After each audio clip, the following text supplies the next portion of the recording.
Morning everyone. It is the video for your questions of revision test. ठीक है, इसमें हम आंसर्स डिस्कस करेंगे. ठीक है, तो it is the video for your the revision test answers. So the first will be the fill in the blanks. First question क्या था? We use symbols to draw circuit dash. तो dash की जगह पर क्या हो जाएगा? डायग्राम. हम लोग सर्किट डायग्राम को ड्रॉ करने के लिए हम लोग सिम्बल्स यूज़ करते हैं. तो सिम्बल्स क्या क्या था? ये सेल का था, बैटरी का था, ठीक है, ये प्लस ये माइनस, ये प्लस ये minus, positive charge negative charge, ये बल्ब का था, ठीक है. आफ्टर डैट ये स्विच का था. तो दीज आर द सिम्बल्स जिससे हम एक सर्किट डायग्राम को ड्रॉ करते हैं. ओके, सो नेक्स्ट क्या है? A dash behaves like a magnet when electric current is pass through it. तो हमेशा आयरन ही एक ऐसा मटेरियल है, मेनली आयरन है, वो मैग्नेट की तरह बिहेव करने लगेगा जब उससे इलेक्ट्रिक करंट पास होगा. Okay, so the third question is an dash is an continuous conducting path for electric current. तो कौन सा ऐसा कंडक्टिंग पाथ होता है करंट के लिए? तो electric circuit. It is only the continuous conducting path. जब तक इलेक्ट्रिक सर्किट नहीं क्रिएट होगा तब तक करंट फ्लो नहीं करेगा, एक कंडक्टिंग पाथ नहीं बन पाएगा. इसलिए करंट पास करने के लिए एक इलेक्ट्रिक सर्किट का बनाना बहुत ज़रूरी है. The next is dash is a safety device which is used to made from conducting material which has a low melting point. तो फ्यूज़ ही एक ऐसा सेफ्टी डिवाइस है जिसका लो मेल्टिंग पॉइंट भी होता है. बिकॉज जब हाई करंट पास करता है तो फ्यूज़ मेनली इस टाइप का होता है. यहाँ पर एक ऐसे और अंदर में वायर कनेक्टेड होता है. जैसे ही इसमें से हाई करंट पास करता है तो यहाँ पर जो है वायर में ब्रेकेज आ जाता है. अब जैसे ही वायर में ब्रेकेज होगा तो वायर जो होगा वो टूट जाएगा. वायर टूटा तो अब करंट फ्लो नहीं कर पाएगा, जिसके कारण क्या होता है, ये जो डिवाइस होता है, जो सब्सटेंस होता है, वो फ्यूज़ करने से बच जाता है, शॉर्ट सर्किटिंग से बच जाता है हमारा. फिर नेक्स्ट है electric current flows from dash to dash potential. तो हमेशा इलेक्ट्रिक करंट जो है ना वो हाई टू लो पोटेंशियल में ही फ्लो करता है. तो इससे ये पता चलता है कि हमारा जो पॉजिटिव टर्मिनल है ये हाई पोटेंशियल पर है. ठीक है, ये कैसा पोटेंशियल पर है? हाई पोटेंशियल पर. और हमारा जो नेगेटिव टर्मिनल है ये हमारा लो पोटेंशियल पर है. ठीक है, ये भी याद रखिएगा, positive terminal high potential, negative terminal low potential पर है ना. स्टेट ट्रू और false.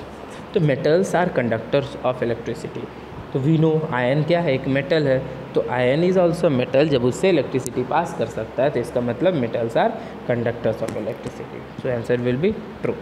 Now every conductor offer resistance to the flow of electric current.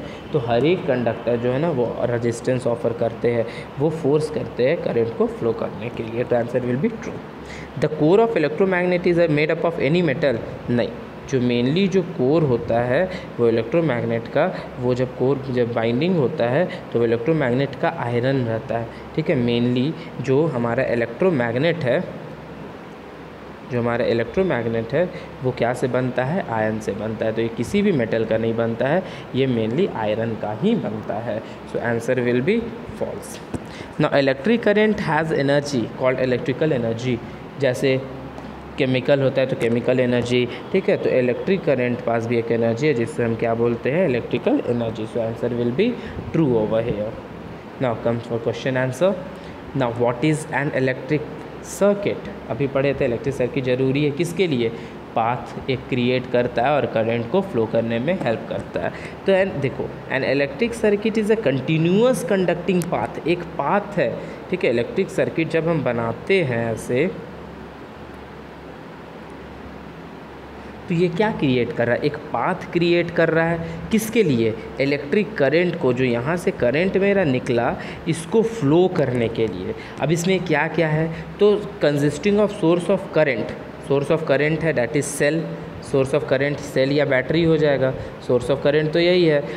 ठीक है, तो सच एज इलेक्ट्रिक सेल. इसमें हमें दिख रहा है कि सोर्स ऑफ इलेक्ट्रिक सेल में क्या है? Electric cell. तो हमारा जो ये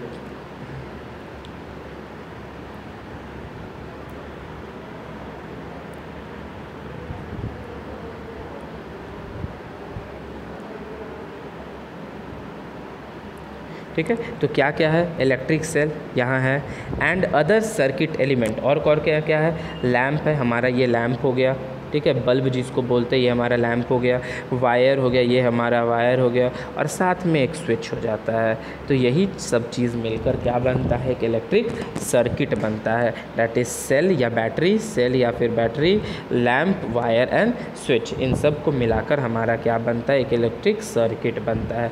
और ये क्या करवाता है, तो ये पाथ क्रिएट करवाता है जिससे करंट फ्लो करता है।